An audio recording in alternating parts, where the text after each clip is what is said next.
بسم اللہ الرحمن الرحیم۔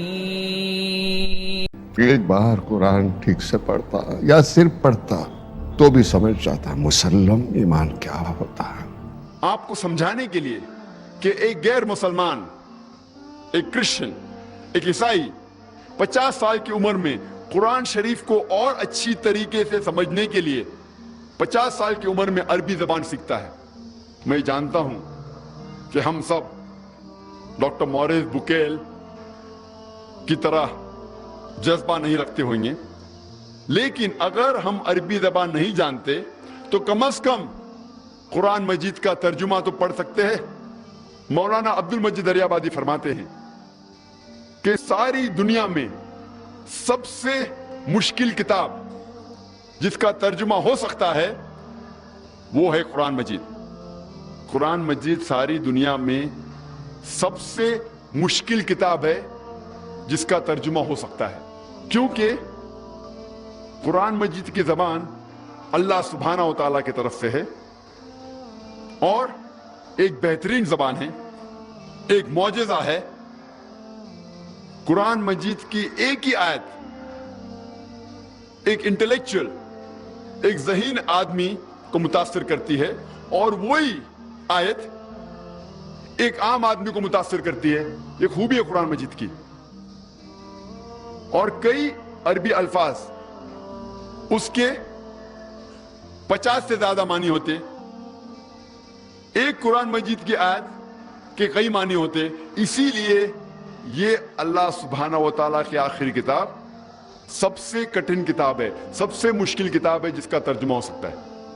لیکن اس کے باوجود الحمدللہ ثم الحمدللہ کئی علماء نے، کئی مفسرین نے قرآن مجید کا ترجمہ دنیا کے کئی زبانوں میں کیا۔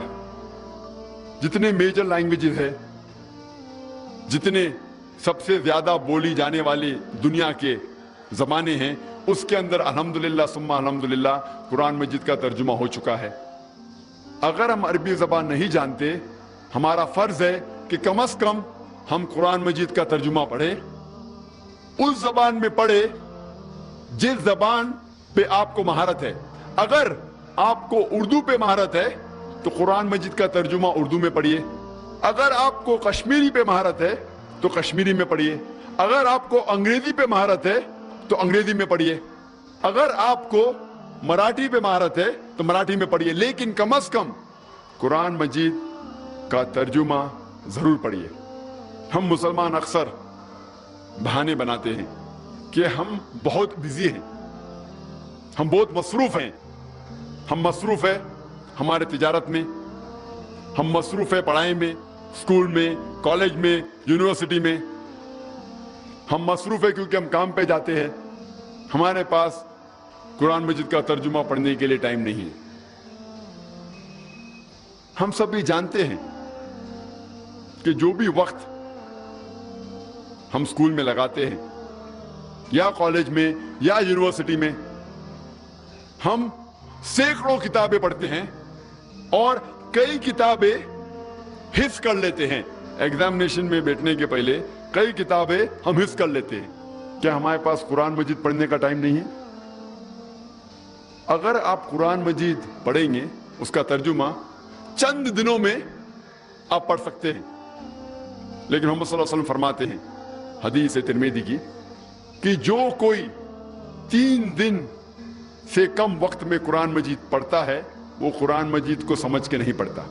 تو اگر آپ سکون سے پڑھیں گے تو انشاءاللہ کم از کم 7 دن میں قرآن مجید کا ترجمہ پڑھ سکتے ہیں۔ اگر آپ روز ایک جز، ایک پارہ پڑھیں گے تو 1 مہینے میں آپ قرآن مجید ختم کر سکیں گے۔ اور جو ڈگری آپ حاصل کرتے ہیں اسکول جا کے، کالجز اور یونیورسٹیز جا کے، یہ ڈگری آپ کو اس دنیا میں فائدہ پہنچا سکتی ہے، نہیں بھی پہنچا سکتی ہے، کیونکہ ہم جانتے ہیں کئی ڈگری والے بے کام ہیں، ان کے پاس کام نہیں ہے۔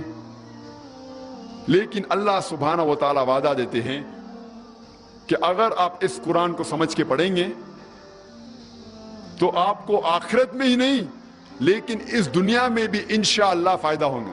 اللہ تعالیٰ فرماتے سورہ بقرہ میں سورہ نمبر 2 آیت نمبر 1 اور 2 الف لام میم ذالک الکتاب لا ریب فیہ. الف لام میم یہ وہ کتاب ہے جس میں کوئی شک نہیں جو تقوی رکھتے ہیں. اور اللہ تعالیٰ کئی آیت میں فرماتے کہ اس قرآن مجید میں آپ کے لیے کئی فائدے ہیں. مثال کے طور پہ اگر آپ کا کوئی قریب دوست فرانس سے آتا ہے اور آپ کے ساتھ کشمیر میں اس کشمیر کو دیکھنے کے لیے آتا ہے کیونکہ وہ سنا ہوتا ہے کہ کشمیر دھرتی کے اوپر ایک جنت جیسی چیز ہے. جو جنت اللہ تعالیٰ قرآن میں ذکر کرتے ہیں وہ تو کئی اچھی ہے, لیکن اگر اس دنیا میں آپ جنت دیکھنا چاہتے ہیں تو کشمیر کی سیر کرو, کشمیر کو دیکھو.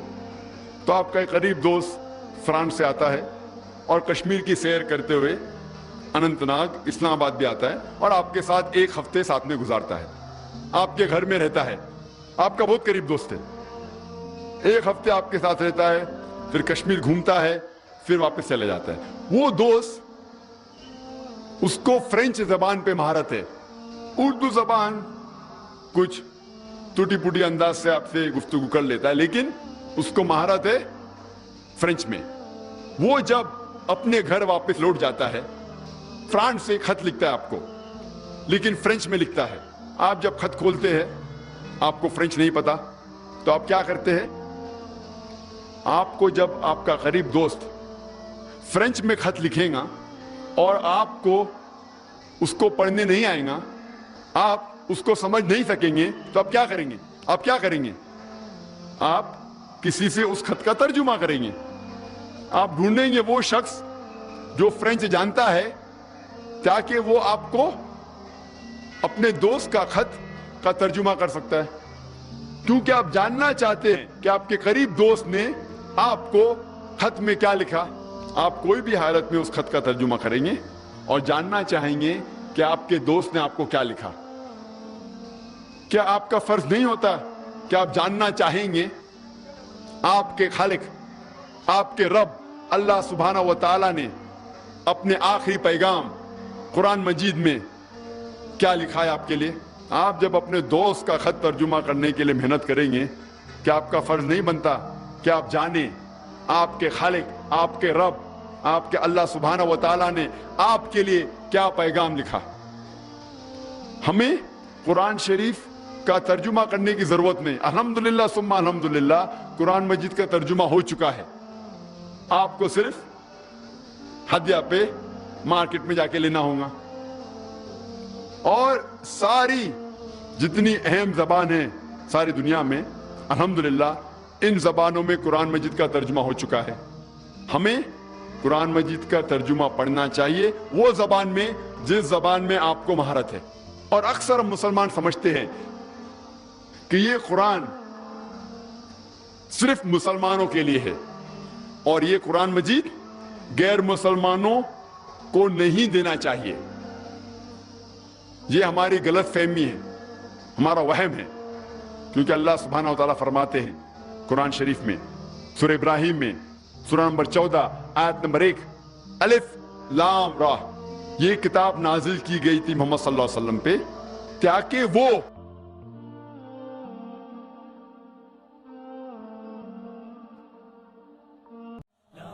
إله إلا